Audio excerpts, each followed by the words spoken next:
Hi everyone. Welcome to TGPSC exams. మనం ఈ వీడియోలో కొత్త టాపిక్ అయిన అసఫ్జాహీ కాలంలో భూమి శిస్తు విధానాల గురించి మనం డిస్కస్ చేసుకుంటామండి. ఈ టాపిక్‌లోని బిట్స్ మనం డిస్కస్ చేసుకోబోయే ముందు ఫస్ట్ మనం ఈ టాపిక్‌ని ఒక డయాగ్రామ్ రూపంలో సింప్లిఫై చేసి మనం చదువుకుందామండి. ఎందుకు అనంటే ఈ టాపిక్ అనేది మనకి ప్రతి టీజీపీఎస్సీ ఎగ్జామ్‌లో మనకు హై వెయిటేజ్ ఉన్న టాపిక్ అండి. ఖచ్చితంగా 1 ఆర్ 2 బిట్స్ అనేవి ఈ టాపిక్ నుంచి వస్తాయి. సో, అంత ప్రియారిటీ ఉంది కాబట్టి ఈ టాపిక్‌కి. ఈ టాపిక్‌ని మనం అర్థం చేసుకోవాలి అనంటే సింప్లిఫై చేసి చదువుకుందామండి ఫస్ట్ డయాగ్రామ్ రూపంలో. సో, ఇలా ఇది కొంచెం కాంప్లికేటెడ్‌గా ఉంటది. వర్డ్స్ కూడా సిమిలర్‌గా ఉంటాయి. కన్‌ఫ్యూజింగ్‌గా ఉంటాయి. అందుకే ఆ కన్‌ఫ్యూజన్ పోవాలి. మనం సింప్లిఫై చేసి అర్థం చేసుకోవాలన్న ఒక ముఖ్య ఉద్దేశ్యంతోనే నేను దీన్ని ఫస్ట్ మీకు ఈ డయాగ్రామ్ రూపంలో ఎక్స్‌ప్లెయిన్ చేసిన తర్వాత నేను బిట్స్‌లోకి వెళ్ళి ఇంకా డీటెయిల్‌గా ఎక్స్‌ప్లెయిన్ చేద్దామనుకుంటున్నానండి. సో, మనకేంటండి అసఫ్జాహీ కాలంలో భూమి శిస్తు విధానాలు అంటే నిజాం కాలంలో మనకు భూమి శిస్తు విధానాలు ఎలా ఉన్నాయనంటే ఫస్ట్ భూములు ఎన్ని రకాలుగా ఉన్నాయి, దాన్ని బట్టి భూమి శిస్తు విధానాలు ఎన్ని రకాలుగా ఉన్నాయనేది మనం డిస్కస్ చేద్దామండి. ఫర్ ఎగ్జాంపుల్ నిజాం రాజ్యం అనేది ఈ బాక్స్ అనుకుందామండి. ఈ స్క్వేర్ బాక్స్ అనేది మొత్తం నిజాం రాజ్యం అని మనం అనుకుంటే యాజ్ ఇట్ ఈస్‌గా ఇట్లా బాక్స్ షేప్‌లో ఏమి ఉండదండి నిజాం రాజ్యం అనేది. ఆహ్, నేనేంటంటే మనకి ఈజీగా అర్థం అవ్వడం కోసం నేను ఇది బాక్స్ రూపంలో ఇట్లా గీశాను. సో, నిజాం రాజ్యం అనేది బాక్స్ అనుకుంటే గనక మరి ఇవి అనంటే ఇవి సంస్థానాలండి. మన ప్రీవియస్ వీడియోలో సంస్థానాలు అనే టాపిక్ డిస్కస్ చేసుకున్నప్పుడు మనకు నిజాం రాజ్యంలో మొత్తం 14 సంస్థానాలు ఉన్నాయని మనం డిస్కస్ చేసుకున్నామండి. ఎన్ని ఉన్నాయనుకున్నాం? 14 సంస్థానాలు ఉన్నాయనుకున్నాం. సో, ఆ 14 సంస్థానాలు ఇవ్వండి. అందుకే నేను మనకు అంటే వీటిని మనం డివైడ్ చేసుకొని ఈజీగా చదువుకోవడానికి నేను ఇట్లా కార్నర్‌లో ఈ సంస్థానాలను ఇట్లా గీశానండి. ఫర్ ఎగ్జాంపుల్ ఇది ఫస్టవ సంస్థానం నంబరింగ్ చేసుకుంటే ఇంక ఈజీగా గుర్తుంటది కాబట్టి నేనిప్పుడు దీన్ని 1, 2, 3, 4 ఇట్లా నేను నంబరింగ్ చేస్తున్నానండి. 6, 7, 8, 9, 10, 11, 12, 13, 14. సో, మొత్తం 14 వచ్చినాయి గదండీ! 14 అనేవి సంస్థానాలండి. ఈ సంస్థానాలనేటియి నిజాం రాజ్యంలో భాగమే. కానీ స్వతంత్ర ప్రతిపత్తి గల ప్రాంతాలు అండి. అంటే ఇవి నిజాం రాజ్యంలో ఉన్నప్పటికీ కూడా వీటికి స్వతంత్ర ప్రతిపత్తి అనేది ఎక్కువుంటది. ఇండిపెండెన్స్ అనేది ఎక్కువుంటది. ఈ ప్రాంతాలను పాలించే పాలకులకు ఆహ్, వ వె వారికి వ్యక్తిగత స్వేచ్ఛ ఉంటది. అదేవిధంగా వారి యొక్క ప్రాంతాన్ని పరిపాలించుకునే స్వేచ్ఛ గూడా ఎక్కువగా ఉంటదండి మిగతా ప్రాంతాలతో పోలిస్తే. సో, అందుకే వీటిని స్వతంత్ర ప్రతిపత్తి గల ప్రాంతాలు అని మనం పిలుచుకుంటాము. సో, వీటి గురించి మనం ఎందుకు డిస్కస్ చేస్తున్నాం ఇప్పుడిక్కడ అంటే, మనం తర్వాత ఇదే వీడియోలో మనం లాస్ట్‌లో డిస్కస్ చేద్దామండి. ఈ సంస్థానాల గురించి మనం ఎందుకు ఇక్కడ మనం డిస్కస్ చేస్తున్నామని. మొత్తానికైతే నిజాం రాజ్యం ఇదనుకుంటే, ఇందులో మన 14 సంస్థానాలని మనం ఇలా రిప్రజెంట్ చేశామండి. సో, మిగతా వ్యవసాయ భూమి ఏదైతే ఈ మిగతా భూమి ఉంది గదండీ! ఏదైతే ఈ వ్యవసాయ భూమి ఉందో, ఈ వ్యవసాయ భూమిని మనము డివైడ్ చేసుకుంటే గనుక మనకి ఒక 60% అండి. 60% అంటే 50 అంటే హాఫ్ గదండీ! 50 అంటే 50 కంటే కొంచెం ఎక్కువ మనం ఇక్కడికి తీసుకుందామండి. ఈ 60% ఇక్కడికి తీసుకుందాం. సో, ఇది 60% అనుకుంటే గనక మనకు 60% ఏ భూములున్నాయి? ఇప్పుడు నిజాం రాజ్యంలో ఉన్న భూములనేవి మొత్తం 3 రకాలండి. ఎన్ని రకాలండి? మొత్తం 3 రకాలు. సో, ఆ 3 రకాల్లో మనకి ఫస్ట్ రకం వచ్చేసరికి కల్సా భూములండి. కల్సా భూములు. వీటినే దివానీ భూములు అంటామండి. దివానీ భూములు అంటాం. ఇప్పుడు కల్సా లేదా దివానీ భూములంటే ఇవి దివాన్‌కి సంబంధించినవో లేకపోతే నిజాంకి సంబంధించిన వ్యక్తిగత భూములో గాదండి ఇవి. కల్సా భూములన్నా, దివానీ భూములన్నా అవి గవర్నమెంట్ భూములు. ఏ గవర్నమెంట్ ఉందప్పుడు? నిజాం గవర్నమెంట్ గదా అండి! సో, నిజాం గవర్నమెంట్‌కి సంబంధించిన నిజాం గవర్నమెంట్ సూపర్విజన్‌లో ఉన్న భూములివి. సో, ఇవేంటంటే అండర్ నిజాం గవర్నమెంట్ సూపర్విజన్ ఉంటాయండి. అండర్ నిజాం గవర్నమెంట్ సూపర్విజన్‌లో ఉంటాయి. సో, నిజాం గవర్నమెంట్ సూపర్విజన్‌లో ఉంటాయంటే ఈ భూముల నుంచి వచ్చిన శిస్తు లేదా ఆదాయం అనేది ఈ భూముల నుంచి జనరేట్ అయిన ఇన్‌కమ్ అనేది మనకి నిజాం గవర్నమెంట్ యొక్క ఫండ్స్‌లోకి ఎళ్తదండి. సో, ఇది ఎవరికి తీసుకోవడానికి హక్కు లేదు. ఇది గవర్నమెంట్‌కి సంబంధించిన ఫండ్స్. ఈ భూముల నుంచి వచ్చిన ఆదాయము ఆర్ శిస్తు అనేది. సో, ఇది గవర్నమెంట్‌కి సంబంధించిన గవర్నమెంట్‌కి సంబంధించిన ఫండ్స్ కాబట్టి ఈ డబ్బుల్ని గవర్నమెంట్ దేనికి ఉపయోగిస్తదంటే ఆ సంస్థానం యొక్క ఈ నిజాం సంస్థానం, నిజాం రాజ్యం యొక్క సంక్షేమ కార్యక్రమాలకు గానీ, లేకపోతే ఇతర ఖర్చులకు గానీ ఉపయోగిస్తదండి. సో, ఇక్కడ మనం ఏంటి అర్థం చేసుకోవాలి మొత్తం మనకి ఇక్కడ నిజాం భూములు ఎన్ని రకాలున్నాయండి మెయిన్‌గా 3 రకాలున్నాయి. ఒకటొచ్చేసరికి మనకి కల్సా లేదా దివానీ భూములండి. కల్సా లేదా దివానీ భూములు ఈ భూముల రకాలండి ఇవి. భూముల రకాలు. సో, భూముల రకాలొచ్చేసరికి మనకి 3 ఉన్నాయి. అందులో ఫస్ట్ వచ్చేసరికి మనకి కల్సా లేదా దివానీ భూములు. ఇవన్నీ ఎంత పర్సెంటేజ్ ఉన్నాయి మొత్తం భూమిలో అనంటే 60% అంటే హై మెజారిటీ భూమి మనకొచ్చేసరికి కల్సా లేదా దివానీ భూమి. నెక్స్ట్ సెకండ్ టైప్ వచ్చేసరికి మనకి 30% అండి. ఇదొక 30% అనుకుంటే మనం దీన్ని డివైడ్ చేసుకుంటే 30% లాగా ఈ 30% ఏంటంటే జాగీర్ భూములండి. వీటిని ఏమంటారంటే జాగీర్ భూములు అంటారండి, లేదా జాగీర్లు అంటారు. సో, ఈ జాగీర్ భూములు అనేది సెకండ్ టైప్ అండి. సో, ఈ జాగీర్ భూములు అనేవి సెకండ్ టైపు. ఈ జాగీర్ భూములు అంటే ఏంటి అనంటే ఈ జాగీర్లు అనేవి ఏం లేదండి, నిజాం గవర్నమెంట్ గానీ, లేదా నిజాం నవాబ్ గానీ, ఎవరైనా వ్యక్తులకు గానీ, లేదా సంస్థలకు గానీ వారు చేసిన ఒక సేవలకు, లేదా ఇతర కారణాలకు ఇవ్వబడితే గనక వాటిని జాగీర్లు అంటారండి.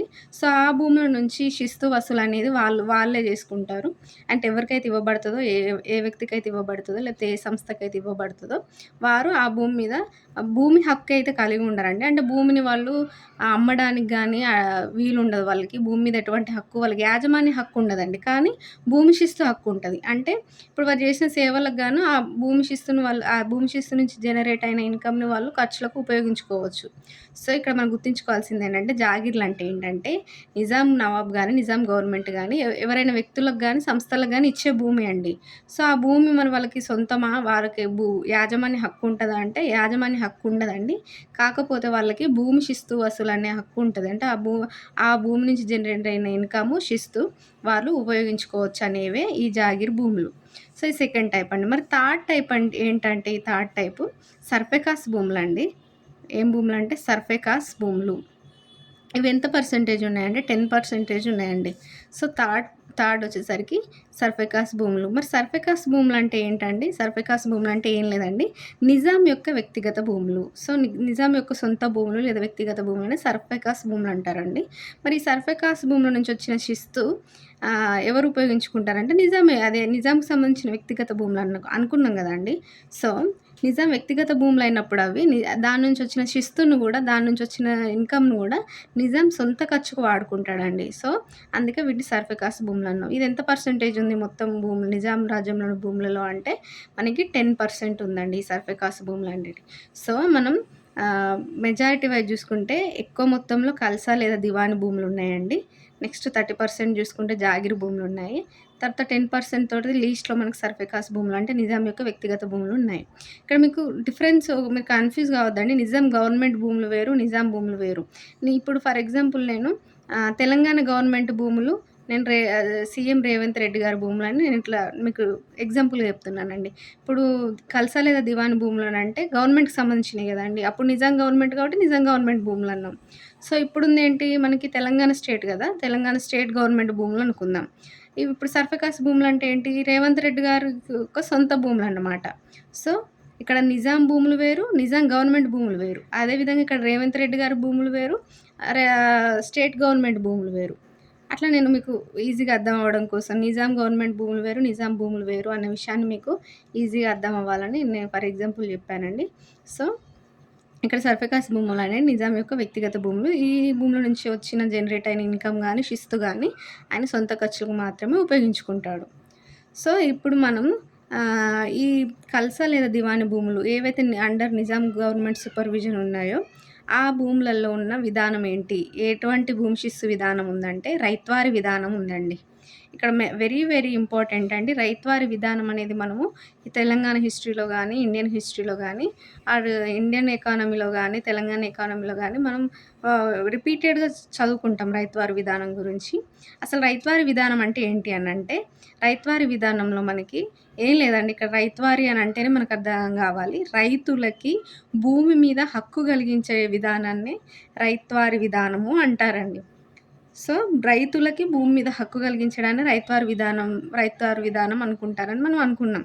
మరి అంతకుముందు రైతులకు భూమి మీద హక్కు లేదా అంటే ఒకప్పుడు ఈ రైతువారీ విధానం రాకముందుకేంటంటే జమీందారులు గానీ వీళ్ళేం జేసేవారు ఎవరైతే ఈ శిస్తు వసూలు చేసే అధికారులు మధ్యవర్తులుంటారో, ఎవరు ఇప్పుడు బ్రిటిష్ ఇండియా గవర్నమెంట్‌కి గానీ, రైతుల మధ్య గానీ, ఆర్ నిజాం ప్రభువుకి గానీ, లేపోతే రైతులకు మధ్య గానీ, ఎవరైతే ఈ మధ్యవర్తులు వసూలు చేసేవాళ్ళుంటారు గదండీ! శిస్తు వసూలు చేసేవాళ్ళు. వాళ్ళేంటంటే ఇప్పుడు ఫర్ ఎగ్జాంపుల్ గవర్నమెంట్ ఒక 10% శిస్తు వసూలు చేయమని చెప్పిందనుకోండి. వీళ్ళు అక్రమంగా 20% వసూలు చేసేవాళ్ళు. సో, వసూలు చేసిన దాన్ని ఏం చేసేవారు మరి అది చేసింది మొత్తం గవర్నమెంట్‌కి ఇచ్చేవాళ్ళా అంటే లేదు. ఆ 10% ఇచ్చి మిగతా 10% వాళ్ళే తీసుకునేవాళ్ళు. సో, ఇట్లా అక్రమాలు చేయడం వల్ల ఏంటి బాగుపడింది మధ్యవర్తులు ఎవరైతే శిస్తు వసూలు చేసేవాళ్ళో వాళ్ళు బాగుపడేది. ఇటు రైతు నష్టపోయేది తీవ్రంగా. అదేవిధంగా నిజాం గవర్నమెంట్ ఫండ్స్‌లో గూడా మనకి ఆహ్, తక్కువయ్యేది. నిజాం ఫండ్స్ గూడా కొంచెం తక్కువయ్యాయి. ఎందుకంటే వీరి యొక్క అక్రమాల వలన. సో, మధ్యవర్తులు ఎవరైతే శిస్తు వసూలు చేస్తారో వారి యొక్క అక్రమాల వలన ఇటువంటి లూప్ హోల్స్ అనేవి జరుగుతున్నాయి. రైతులు ఎక్కువ తీవ్రంగా నష్టపోతున్నారని జెప్పేసి మనకి ఫస్ట్ టైమ్ మనకి ఇండియాలో ఈ రైతువారీ విధానాన్ని బ్రిటిష్ ఇండియా గవర్నమెంట్ అనేది ప్రవేశపెట్టిందండి అప్పుడు. సో, బ్రిటిష్ ఇండియా గవర్నమెంట్ ఈ రైతువారీ విధానాన్ని ఎందుకు ప్రవేశపెట్టింది? మరి దీనివల్ల ఏంటి ఉపయోగము? సరే రైతులకు భూమి మీద హక్కు కలిగిస్తారు ఈ రైతువారీ విధానంలో. మరి గవర్నమెంట్‌కేంటి లాభము? గవర్నమెంట్‌కేంటి లాభం అంటే ఏం లేదండి. ఇప్పుడు మధ్యవర్తులు బాగుపడకుండా రైతులే బాగుపడే విధంగా వాళ్ళకి హక్కు కలిగిస్తారు. ఎట్ ఏ టైము వాళ్ళకి ఆ హక్కు కలిగించి ఎంత భూమి మీద అయితే వాళ్ళకి హక్కు కలిగించబడిందో, ఆ భూమి నుంచి వచ్చిన ఇన్‌కమ్ మీద ఎంతో కొంత శిస్తు వసూలు చేస్తారండి. సో, ఆ శిస్తు వసూలు చేయడం వల్ల మనకి గవర్నమెంట్‌కి గూడా లాభమే గదా అండి. సో, అట్లా రైతు లాభపడతాడు, గవర్నమెంట్ లాభపడుతుంది. అదే విధంగా మనకి ఈ మధ్యవర్తులు శిస్తు వసూలు చేసే మధ్యవర్తుల ప్రమేయం అనేది ఈ రైతువారీ విధానంలో ఉండదండి. అంటే రైతే డైరెక్ట్‌గా మనకి గవర్నమెంట్‌కి శిస్తు పే చేస్తాడు ఈ విధానంలో. దాన్నే రైతువారీ విధానం అన్నాం. సో, ఈ రైతువారీ విధానం ఏ భూములలో ఉన్నది అంటే కల్సా భూములు లేదా దివానీ భూములలో ఈ రైతువారీ విధానం ఉందండి. సో, ఈ రైతువారీ విధానంలో భూ యాజమాన్య హక్కులు ఎలా ఉన్నాయి అని అనుకుంటే మనము మొత్తం 4 రకాలుగా ఉన్నదండి. దాన్నే పట్టేదార్, పోట్ పట్టేదార్, షిక్మీదార్, ఆసామీ షిక్మీదార్. కొంచెం సిమిలర్‌గా ఉంటాయి వర్డ్స్. డిఫరెన్స్ చిన్నగానే ఉంటదండి. మీకు ఈజీగా అర్థమవుతది. ఇప్పుడు మనం రైతువారీ విధానంలో రైతుకు హక్కు కల్పించబడిందన్నాం గదండీ! సో, ఇక్కడ వీళ్ళందరికీ హక్కు ఉంటది. ఎవరికి పట్టేదారికి, పోటు పట్టేదారికి. షిక్మీదార్ అంటే కొంచెం డిఫరెంట్ అండి. మిగతా వాటితో పోలిస్తే నేను జెప్తానది. సో, ఫస్ట్ వచ్చేసరికి మనకి పట్టేదారండి. పట్టేదారు అంటే ఇక్కడ మనకు పేరులో అర్థమవుతుంది. పట్టాదారుడు అని అనుకుందాము. పట్టేదారు అంటే పట్టాదారుడు. ఏం పట్టా? భూమి మీద హక్కున్న పట్టా. ఏదైతే వీళ్ళకు పట్టా అంటే ఏంటంటే భూమి పట్టా అంటాం గదండీ! సో, అట్లా భూమి మీద హక్కున్న పట్టా ఉన్న వారినే మనం పట్టేదార్ అన్నామండి. సో, ఒకరికి హక్కుందనుకోండి పట్టేదారన్నామండి. ఒకవేళ అదే భూమి మీద ఆహ్, ఇద్దరు లేదా అంతకంటే ఎక్కువ వ్యక్తులకు హక్కుందనుకోండి ఒకటే భూమి మీద, అప్పుడు వాళ్ళని పోటు పట్టేదారన్నాం. సో, ఫర్ ఎగ్జాంపుల్ చెప్తా అండి. ఒక గుంట భూముంది. ఆ భూమి నా పేరు మీద ఉందండి. అంటే నా ఒక్కదాని పేరు మీద ఉన్నప్పుడు నేను పట్టేదారినవుతా. ఆ గుంట భూమి మీద నాకు, మా అక్కకు, మా చెల్లికి, మా అన్నయ్యకు హక్కుందనుకోండి పట్టా మీద. సో, అప్పుడు మేము పోటు పట్టేదారులమవుతాం. అంటే ఒకే భూమి మీద ఇద్దరు లేదా అంతకంటే ఎక్కువ వ్యక్తులకు హక్కున్నప్పుడు, భూమి హక్కున్నప్పుడు వాళ్ళని పోటు పట్టేదారంటారు. అంతే అండి. Small difference. నెక్స్ట్ ఇప్పుడు షిక్మీదారే, ఆసామి షిక్మీదార్ అంటే ఏంటి? ఇక్కడ డిఫరెన్స్ ఏంటంటే అండి వీళ్ళు కౌలుదారులండి. ఈ షిక్మీదారులు, ఆసామి షిక్మీదారులనేది కౌలుదారులు. మరి డిఫరెన్స్ ఏంటి? ఇద్దరు కౌలుదారులే అయినప్పుడు అంటే ఏం లేదండి. షిక్మీదారు విధానంలో ఏంటంటే, మనకి ఎవరైతే కొన్ని షరతులతో కూడిన కౌలు విధానం అవలంబిస్తారో వారిని షిక్మీదారులంటారండి. అంటే ఒక అగ్రిమెంట్ ప్రకారం వీళ్ళు కౌలు చేస్తారు. ఆసామీ షిక్మీదారులంటే వీళ్ళకి షరతులుండవు. లేకపోతే తక్కువ షరతులతో కూడిన కౌలు విధానాన్ని వీళ్ళు అవలంబిస్తారండి. అంటే వీళ్ళకు ఎటువంటి అగ్రిమెంట్ లేదు అనేది మనం ఇక్కడ గుర్తుంచుకోవాలి. ఇప్పుడు ఏంటి ఫర్ ఎగ్జాంపుల్ ఇప్పుడు పట్టేదారంటే నేను చెప్తున్నాను. పట్టేదారంటే నాకు భూమి మీద హక్కుంది గదండీ! ఇప్పుడు నాకొక ఎకరం ఉంది. ఆ ఎకరం భూమి నా పేరు మీద ఉంది. నేను వ్యవసాయం చేస్తా. నేను ఒక్కదాన్నే చేయను గాండి. కూలీలను పెట్టించుకొనైనా చేసుకోవచ్చు నేను. నా ఒక్కదానితోటి ఎకరం భూమి చేయడం కుదరదు కాబట్టి నేను కూలీలను తీసుకొని చేసుకోవచ్చు. కూలీలను తెచ్చుకొని చేసుకోవచ్చు. లేదా నేను ఒక్కదాన్నైనా చెయ్యొచ్చు. బట్ నేను జేయకుండా కూలీలను పెట్టి జేయకుండా ఎవరికైనా కౌలుకిచ్చాననుకోండి. ఒక 2 ఇయర్స్, ఒక 3 ఇయర్స్ ఆర్ కొన్ని సంవత్సరాలు ఇచ్చాను. ఇగ ఇది మీరు కౌలు తీసుకోండి. ఇన్ని ఇయర్స్ కౌలు తీసుకోండి. నాకు సంవత్సరానికి లేకపోతే పంటకింత నాకు డబ్బులను పే చేయండి. శిస్తును పే చేయండి అని చెప్పి ఒక అగ్రీమెంట్ తోటి లేకపోతే కొన్ని షరతులతోటి ఎవరికైనా కౌలుదారులకు ఇచ్చామనుకోండి భూమిని, మన భూమిని, అంటే వారికి భూమి మీద ఎటువంటి హక్కు ఉండదు. కాకపోతే వారు కౌలు చేసుకుంటారు. అంటే వ్యవసాయం చేసుకొని మనకు వాళ్ళకొచ్చిన ఇన్‌కమ్‌లో నుంచి మనకు కొంత శిస్తు ఇస్తారన్నమాట. అదే ఒక అగ్రిమెంట్ తోటి కూడిన షిక్మిదారు విధానం. ఒకవేళ అట్లా అగ్రిమెంట్ లేకుండా నేను ఎవరికైనా కౌలుకిచ్చాననుకోండి, నేను నేను అంటే నాకు పండియడానికి కుదరట్లేదు, వీలవ్వట్లేదు నాకు పంట పండియడానికి. సో, నేను వేరే వారికి కౌలుకిచ్చాను. అంటే షరతులతో కూడి ఇస్తేనేమో షిక్మిదారు విధానం అనుకున్నామండి. షిక్మిదారులు అనుకున్నాం. ఎవరైతే షరతులతో కౌలు విధానాన్ని చేస్తారో, ఆసామి షిక్మిదార్ విధానంకొచ్చేసరికి ఏంటంటే, వాళ్ళకేం షరతులు ఉండయండి. అగ్రిమెంట్ కూడా ఉండదండి. అంటే నాకు నచ్చినప్పుడు వాళ్ళకిస్తా. ఎట్ ఎ టైమ్ నాకెప్పుడు ఇంట్రెస్ట్ వస్తే, నాకెప్పుడు నచ్చకపోయినా సరే వీళ్ళకివ్వడం. నేనప్పుడు వెనక్కి తీసేసుకుంటా నా భూమిని నేను. అంటే వాళ్ళని ఎప్పుడైనా ఎల్లగొట్టొచ్చు నా నా పొలంలోకెళ్ళి, నా భూమిలోకెళ్ళి. ఎటువంటి షరతులు, ఎటువంటి అగ్రిమెంట్లు ఉండవు. అంటే వీళ్ళకేంటంటే సెక్యూరిటీ అనేది తక్కువుంటదండి వీళ్ళకి. ఆసామి షిక్మిదారులకి. సో, అదే డిఫరెన్స్. ఏంటంటే షిక్మిదార్‌కి, ఆసామి షిక్మిదార్‌కి వీళ్ళు అగ్రిమెంట్ తోటి కౌలు చేస్తారు. ఆసామి షిక్మిదారులు అంటే ఏంటంటే అగ్రిమెంట్ లేకుండా తాత్కాలికంగా పనిచేస్తారు వీళ్ళు. అంటే ఎప్పుడంటే అప్పుడు వీళ్ళని ఎల్లగొట్టడానికి వీలుంటది. ఎవరికైతే భూమి హక్కు ఉందో వాళ్ళకి. సో, ఇదండి డిఫరెన్స్ రైతువారి విధానం కింద. నెక్స్ట్ ఇతర విధానాలొచ్చేసరికి మనకి ఫాన్ మక్తా విధానం, తాహూదర్ సర్బస్తా విధానం, ఇజారా భూములు, అగ్రహారాలు.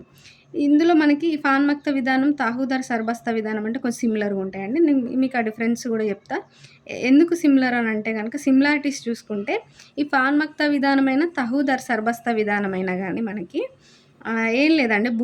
ఎవరైతే శిస్తు వసూలు చేస్తారో భూమి మీదకెళ్ళి, ఆ భూమి పైన శిస్తు వసూలు చేసే అధికారులను బట్టి మనకి ఫాన్ మక్తా విధానం, తాహూదర్ సరబస్తా విధానం అనేది మనకు వచ్చిందండి. అంటే ఎవరైతే భూమి శిస్తును వసూలు చేస్తారో వాళ్ళని బట్టి 2 విధానాలున్నాయి. మరి వాళ్ళని బట్టి 2 విధానాలు ఎందుకు ఒకటే విధానం ఉండొచ్చుగా అంటే మైనర్ డిఫరెన్స్ ఉంది. సిమిలారిటీ వచ్చేసరికి భూమి శిస్తు వసూలు చేసేవాళ్ళు ఈ ఫాన్ మక్తా విధానంలో గానీ, తాహూద్ సర్బస్తా విధానంలో గానీ భూమి శిస్తు వసూలు చేయడం. ఇది సిమిలారిటీ. మరి డిఫరెన్స్ ఏంటి అనంటే ఫాన్ మక్తా విధానంలోకి వచ్చేసరికి మనకి ఎవరైతే ఈ శిస్తు వసూలు చేస్తారో వాళ్ళని నిజాం గవర్నమెంట్ నియమిస్తదండి. సో, కొంతమందిని నియమించి వాళ్ళని భూమి మీద శిస్తు వసూలు చేయమని చెప్తది. ఈ ఫాన్ మక్తా విధానంలో. అంటే ఇక్కడ గవర్నమెంట్ నియమించిందని గుర్తుంచుకోవాలి ఈ విధానంలో. మరి తహూద్ అండ్ సర్బస్తా విధానం అంటే ఏంటి అంటే ఇక్కడ గవర్నమెంట్ ఏం నియమించదండి. నియమించకుండా ఏం చేస్తది మరి అనంటే ఒక వేలం పాట పాడుతదండి. అంటే కొన్ని డబ్బులకు వేలం పాట పాడుతది. ఇంత డబ్బులు కట్టిన వారు ఎవరైతే ఎక్కువ డబ్బులు కడతారో వేలం పాట అంటే ఏంటంటే ఎవరెక్కువ కడితే వారికి ఆ హక్కు లభిస్తది. లేకపోతే ఆ వస్తువు లభిస్తదని అర్థం. ఇప్పుడు వేలం పాట పాడడం వల్ల ఈ భూమి శిస్తు వసూలు చేసే హక్కు ఎవరికి కావాలో వాళ్ళు వేలం పాట పాడండి అని అడుగుతారు. అడిగితే అప్పుడు ఏం చేస్తారండి సాధారణంగా వేలం పాటలో ధనవంతులు, పలుకుబడి ఉన్న వాళ్ళే కదా పాల్గొనేది. వాళ్ళ దగ్గర కదా ఎక్కువ డబ్బులుండేవి. సో, వారు ఎక్కువ వేలం పాట పాడతారో అందులో ఎక్కువ డబ్బులకి ఎవరైతే వేలం పాట పాడి ఆ వేలం పాటను గెలుస్తారో వారికి ఈ భూమి శిస్తును వసూలు చేసే హక్కు కల్పిస్తారండి. పాన్మక్త విధానం ఏంటి? ఇక్కడ భూమి శిస్తు వసూలే, ఇక్కడ భూమి శిస్తు వసూలే. కానీ ఇక్కడ ఏంటి గవర్నమెంట్ నియమిస్తది. ఇక్కడికొచ్చేసరికి ఏంటి ఇక్కడ గవర్నమెంట్ నియమించకుండా ఏంటంటే వేలం పాట ద్వారా ఎవరెక్కువ పాడితే వారు వీరని ఏముండదు సెలెక్టివ్‌గా. ఎవరెక్కువ పాడితే వాళ్ళకే ఆ హక్కు లభిస్తది. సో, అదే ఈ డిఫరెన్స్ అండి. సిమిలారిటీ వచ్చేసరికి భూమి శిస్తు వసూలే. డిఫరెన్స్ వచ్చేసరికి మనకి ఇక్కడ నియమించేది గవర్నమెంట్. ఇక్కడ నియమించేది ఏముండదు. ఎవరెక్కువ వేలం పాట పాడితే వాళ్ళకి ఆ హక్కు లభిస్తది. శిస్తు వసూలు చేసే హక్కు. సో, ఇది సిమిలారిటీ, డిఫరెన్స్. మరి తహూద్ సర్బస్తా అని 2 పేర్లు ఎందుకున్నాయనంటే ఏం లేదండి. ఇది ఎవరికైతే హక్కు లభిస్తదో ఆ హక్కు లభించిన వ్యక్తులను బట్టి కొంచెం మైనర్ డిఫరెన్సే అండి. ఎట్లా అంటే ఇప్పుడు ఈ వేలం పాట ద్వారా దేశ్‌ముఖులు గానీ, దేశపాండేలు గానీ ఆ హక్కును పొందినారనుకోండి వారిని తహూద్ అని అంటామండి. ఒకవేళ జమీందారులు వేలం పాట ద్వారా ఈ హక్కును పొందారనుకోండి వారిని సర్బస్తా విధానం అని పిలుస్తామండి. అంతే తేడా. వ్యక్తులను బట్టి తాహూద్ లేదా సర్బస్తా విధానం అంటే మైనర్ డిఫరెన్స్. సో, నెక్స్ట్ ఇజారా భూములంటే ఏంటి అనంటే మనకు నిజాం గవర్నమెంట్ కింద ఉన్న ఈ కల్సా దివాన్ భూములు అన్నీ వ్యవసాయ భూములే ఉండవండి. ఖాళీ భూములు కూడా ఉంటాయి కదండీ ఇందులో. ఖాళీగా ఉన్న నిరుపయోగమైన భూములు కూడా ఉంటాయి కదండీ. ఇప్పుడు ఆ నిరుపయోగమైన భూములు, ఖాళీ భూముల వల్ల నిజాం గవర్నమెంట్‌కి ఎటువంటి ఇన్‌కమ్ ఉండదు. అంటే దాని నుంచి శిస్తు రాదు. దాని నుంచి ఎటువంటి ప్రొడక్టివిటీ ఉండదు. ఇప్పుడు అట్‌లీస్ట్ అగ్రికల్చర్ ప్రొడక్టివిటీ ఉంటే అట్‌లీస్ట్ మనకేంటి వ్యవసాయ ఉత్పత్తులు మనకి ఉంటాయి.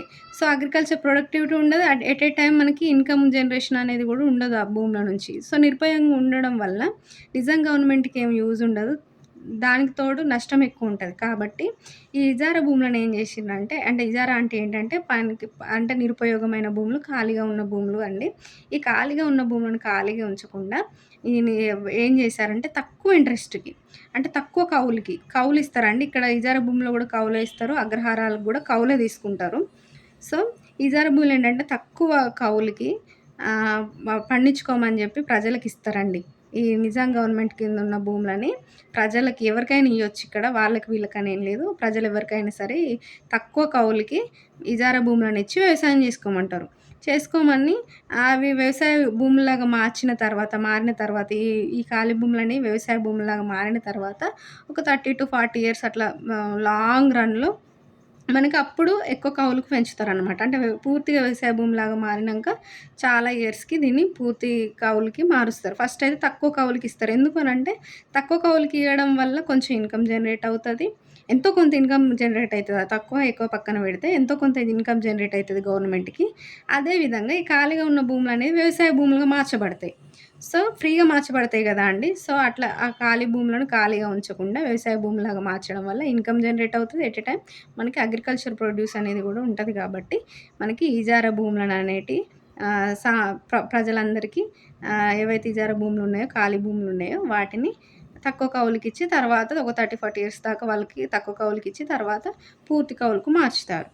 నెక్స్ట్ మనకు అగ్రహారాలంటే ఏంటి? ఇక్కడ గూడా కౌలుకే ఇస్తారండి. ఎవరికిస్తారు ఈ అగ్రహారాలనంటే, ఈ హిందూ దేవాలయాల అభివృద్ధికి ఎవరైతే పాల్పడతారో వారికి ఈ భూములిస్తారండి. హిందూ దేవాలయాల అభివృద్ధికి పాల్పడేదెవరండి? పూజారులు. సో, ఈ పూజారులకేంటంటే కొన్ని భూములిస్తారు. దేనికి ఉత్తిగా ఏమి ఇయ్యరండి అగ్రహారాలంటే కౌలుకే ఇస్తారు. బట్ ఆ కౌలనేది చాలా లాంగ్ టైమ్ తర్వాత చేంజ్ చేయబడతది. ఫర్ ఎగ్జాంపుల్ మనకు నిజాం కాలంలో ఏంటంటే ఎవ్రీ 30 ఇయర్స్‌కి అంటే 30 సంవత్సరాలకొకసారి ఎంత కౌలు కట్టాలి ఆ పూజారులు అనేది నిర్ణయించబడేది. సో, అగ్రహారాలంటే ఏంటండి? ఏదైనా దేవాలయాలు హిందూ దేవాలయాల అభివృద్ధికి ఎవరైతే పాల్పడతారో, ఆ పాల్పడినటువంటి వ్యక్తులకు ఆర్ పూజారులకి కొంత భూములు కొంచెం కౌలుకిస్తారండి. కొంత కౌలుతో ఇస్తారు. ఆ కౌలనేది ఎవ్రీ 30 ఇయర్స్‌కి డిసైడ్ చేయబడతది. ఇప్పుడు మనం ఇక్కడ గుర్తుంచుకోవాల్సిందేంటి, ఇప్పుడు కల్సా లేదా దివానీ భూములలో మనకేంటి ప్రతి ఒక్కరు మనకిక్కడ శిస్తు కడుతున్నారు. ఆ శిస్తు అనేది ఎక్కడికి పోతుంది? నిజాంకి పోతుందా పర్సనల్‌గా అంటే కాదండి. నిజాంకి పర్సనల్‌గా గాదు. ఏ ఇతర వ్యక్తులకు పర్సనల్ గాదు. ఇది గవర్నమెంట్ డబ్బు. సో, గవర్నమెంట్‌కే పోతది. సో, గవర్నమెంట్‌కి పోయిన డబ్బులు ఏమైతదంటే గవర్నమెంట్ ప్రజల కోసం, ప్రజల యొక్క సంక్షేమ కార్యక్రమాలకు లేదా రాజ్యం యొక్క ఇతర ఖర్చులకు మాత్రం ఉపయోగిస్తది. ఈ పర్సనల్ ఖర్చులకు ఉపయోగించే డబ్బు గాదు. సో, అందుకే గవర్నమెంట్ నడపాలన్నా మనకి ఈ నిజాం రాజ్యంలో నిజాం రాజ్యం అనేది స్టేబుల్‌గా రన్ అవ్వాలన్నా గానీ, మనకి హై ఇన్‌కమ్ గావాలి గదండీ! సో, హై ఇన్‌కమ్ గావాలంటే ఎక్కువ భూములు దీని కిందనే ఉండాలి. సో, అందుకే 60% భూములు మనకి ఈ కల్సా లేదా దివాన్ భూముల కిందనే ఉన్నాయండి. ఈ 60% భూముల నుంచి మనకి ఇప్పుడు రైతువారీ విధానం కింద ఈ పట్టేదారులు గానీ, పోటు పట్టేదారులు గానీ, షిక్మీదారులు గానీ, అస్సామీ షిక్మీదారులు గానీ వీరు డైరెక్ట్ శిస్తు కడతారండి గవర్నమెంట్‌కి. ఇతర విధానాలు జూసుకుంటే కనుక మనకు ఫాన్మక్తా విధానంలో వ్యక్తులు వసూలు చేస్తారు. ఈ తాహూద్ సర్బస్తా విధానంలో వేలం పాట ద్వారా హక్కు పొంది వాళ్ళు వసూలు చేసి ఇస్తారు శిస్తు. ఇజారా భూములొచ్చేసరికి మనకు ఖాళీగా ఉన్న భూములను ప్రజలకు తక్కువ కౌలు రేటుకిచ్చి ఆ కౌలుని తీసుకుంటది గవర్నమెంటు. నెక్స్ట్ అగ్రహారాలొచ్చేసరికి పూజారులకిస్తదండి భూములు. తక్కువ కౌలని గాదు. 30 ఇయర్స్‌కొకసారి కౌలు డిసైడ్ చేసి పూజారులకిస్తదండి. సో, ఈ అన్ని భూముల నుంచి ఈ రైతువారీ విధానం కింద గానీ, ఇతర విధానాల కింద ఉన్న భూములన్నిటి నుంచి మనకి వచ్చే ఆదాయం శిస్తు కౌలు ఏదైతే ఆదాయం ఉందో అదంతా మనకి నిజాం గవర్నమెంట్ కిందకి పోతది. నిజాం గవర్నమెంట్‌కి చెందుతది కాబట్టి వీటినే మనం కల్సా భూములు లేదా దివానీ భూములు అంటాం. మరిప్పుడు జాగీర్లు అంటే ఏంటండి? జాగీర్లు అంటే మనకు కొంతమంది వ్యక్తులకు గానీ, లేదా సంస్థలకు గానీ వాళ్ళు చేసిన ఒక సేవలకు ప్రతిఫలంగా ఇవ్వబడిన భూములండి. వాళ్ళు చేసిన ఒక సేవలకు గానీ, లేకపోతే వారి యొక్క హోదా బట్టి గానీ, లేకపోతే వాళ్ళకు ఒక ఆధారం కోసం గానీ, నిజాం గవర్నమెంట్ వారికిస్తదండి భూములు. ఆ ఇయ్యబడిన భూములని జాగీర్లు అంటారు. మరి దీని నుంచి వసూలు చేయబడిన శిస్తు ఈ జాగీర్లలో ఉన్న భూమి ఏదైతే ఉందో, ఆ భూమి నుంచి జనరేట్ అయిన ఇన్‌కము కొన్ని జాగీర్లలో వాళ్ళే ఉపయోగించుకుంటారు. అంటే వాళ్ళ సొంత ఖర్చులకు వాడుకుంటారు. కొన్ని జాగీర్లొచ్చేసరికి కొంచెం నిజాం గవర్నమెంట్‌కి గూడా వీళ్ళు పే జేయాలి. కొంచెం వాళ్ళుంచుకొని కొంచెం పే జేయాలి. సో, మనకి ఈ విధానంలో వచ్చేసరికి ఈ ఖల్సా దివాన్ భూముల్లో ఉన్న శిస్తు లేదా కౌలు అనేది మొత్తం మనకు నిజాం గవర్నమెంట్‌కే పోతది. ఈ జాగీర్ల కిందున్న భూముల్లో వచ్చే ఆదాయం ఏదైతే ఉంటదో అది కొంచెం మొత్తం వాళ్ళు తీసుకోవచ్చు కొన్ని టైప్ ఆఫ్ జాగీర్లలో అయితే గనక మనకి కొంచెం వాళ్ళు తీసుకుంటారు. కొంచెం గవర్నమెంట్‌కి పే జేస్తారు. సో, మరి ఈ జాగీర్లనేటియి ఎన్ని టైప్స్? సో, జాగీర్లు టైప్స్‌గా ఎందుకు విభజించబడినాయంటే ఈ జాగీర్లు, అంటే మనం అనుకున్నాం గదండీ! అనేక కారణాల చేత మనకు జాగీర్లనేవి ఇవ్వబడతాయని. సో, ఏ కారణం చేత ఇవ్వబడినాయి అనే దాన్ని బట్టే మనకి జాగీర్లనేవి డిఫరెంట్ టైప్స్‌గా డివైడ్ జేయబడినాయండి. సో, ఏ కారణం చేత ఇవ్వబడినాయో ఆ కారణాన్ని బట్టి ఆ టైప్ ఆఫ్ జాగీర్ అనేది మనం డిస్కస్ జేస్తాం. ఇప్పుడు పాయెగా జాగీరు లేదా జమీయత్ జాగీర్లు అంటే ఏంటి? పాయెగా జాగీర్లు ఎవరికిస్తారు? జమీయత్ జాగీర్లు ఎవరికిస్తారు? పాయెగా జాగీర్లనే జమీయత్ జాగీర్లు అంటారు గదండీ! సో, ఇదెవరికిస్తారు అంటే, ఇప్పుడు నిజాం యొక్క సొంత సైన్యం ఉంది గదండీ! సో, నిజాం యొక్క సొంత సైన్యానికి ఎవరైతే సొంత సైన్యాన్ని మెయింటైన్ జేస్తారో, లేదా ఆ సైన్యానికి సంబంధించిన అశ్వక దళాన్ని మెయింటైన్ జేస్తారో వాళ్ళ ఖర్చుల నిమిత్తంగాను కొంచెం భూమిస్తాడండి. నిజాం గవర్నమెంట్ కొంచెం భూమి ఆ వ్యక్తులకి ఇవ్వబడుతుందండి. అట్లా ఇవ్వబడిన భూములనే పాయెగా జాగీర్లు లేదా జమీయత్ జాగీర్లు అని పిలుస్తారు. నెక్స్ట్ వచ్చేసరికి మనకు అల్తంగా జాగీర్లండి.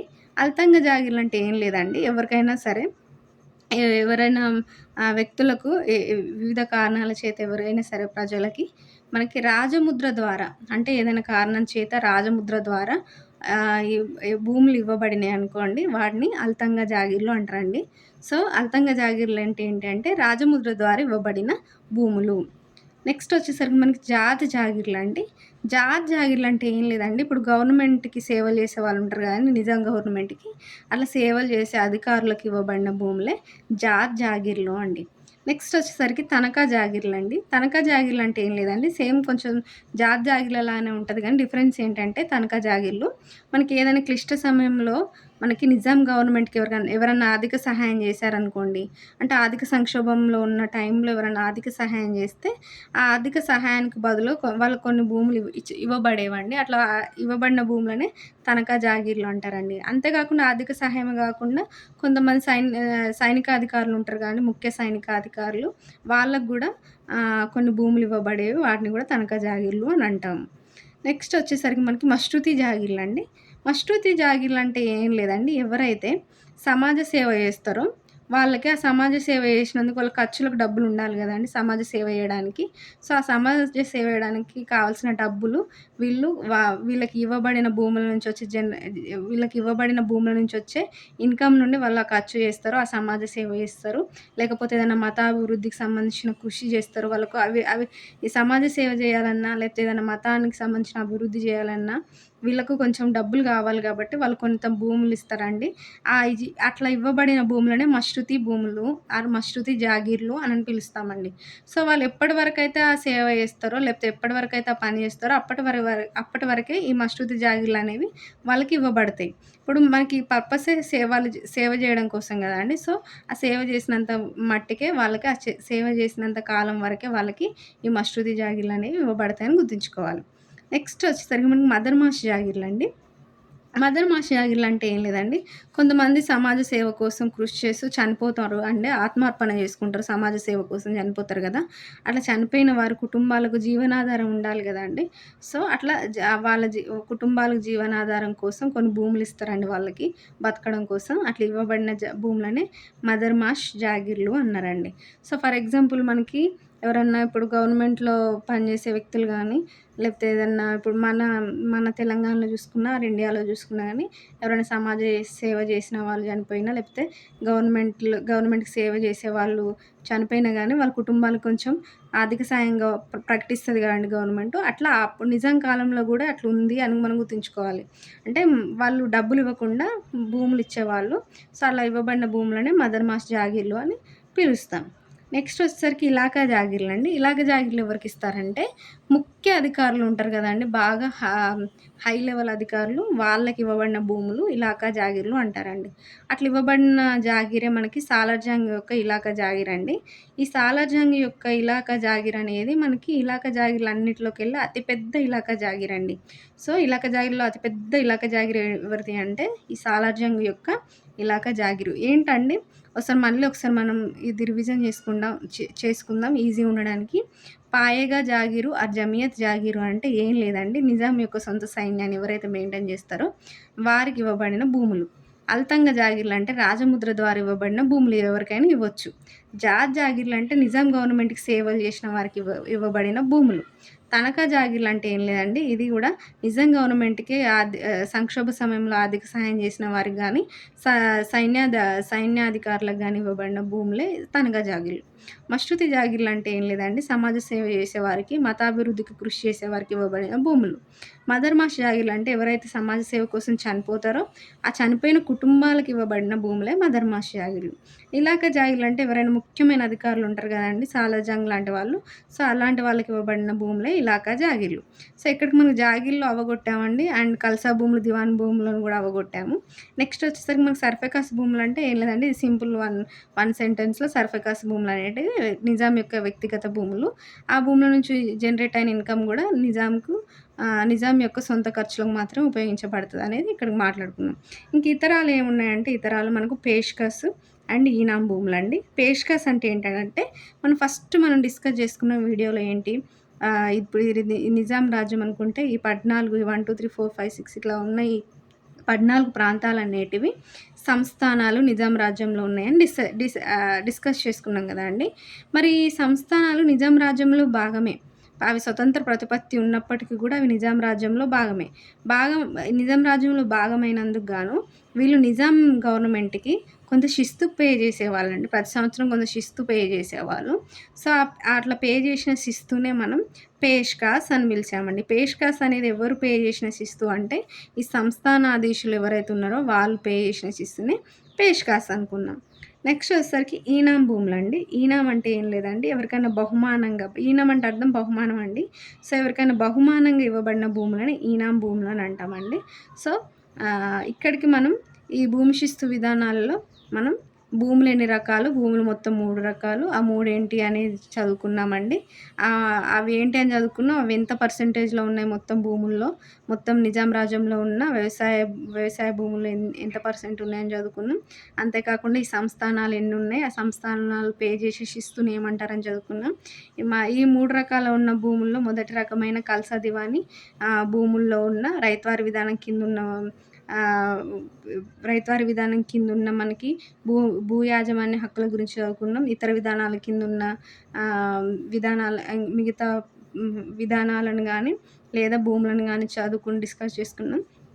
జాగీర్లలో వచ్చేసరికి మనకి ఎన్ని టైప్స్ ఆఫ్ జాగీర్లున్నాయి, ఆ జాగీర్లు ఎట్లా డిసైడ్ చేయబడినాయి, అంటే ఎట్లా డివైడ్ చేయబడినాయి అంటే, అవి ఎవరికిచ్చారు, ఏ పర్పస్ మీద ఇచ్చారనే దాన్ని బట్టి మనకి ఈ జాగీర్లనేవి డివైడ్ చేయబడినాయి. నెక్స్ట్ ఇతరాలు వచ్చేసరికి మనకి పేష్కాస్ అంటే ఆల్రెడీ డిస్కస్ చేసుకున్నాం. సంస్థానాలు పే చేసేసిస్తూ అని. ఈనాం అంటే మనకి నిజాం నవాబ్ గానీ, నిజాం గవర్నమెంట్ గానీ ఎవరికైనా దానంగా లేదా బహుమానంగా ఇవ్వబడిన భూములని ఈనాం భూములని చదువుకున్నామండి. సో, ఇక్కడికి మనకి ఈ టాపిక్ అనేది మనకు భూమి శిస్తు విధానాలు అసఫ్ జాహీల కాలంలో ఎలా ఉన్నాయనేటివి మీకు అర్థమైందని నేను ఆశిస్తున్నా అండి. Thank you.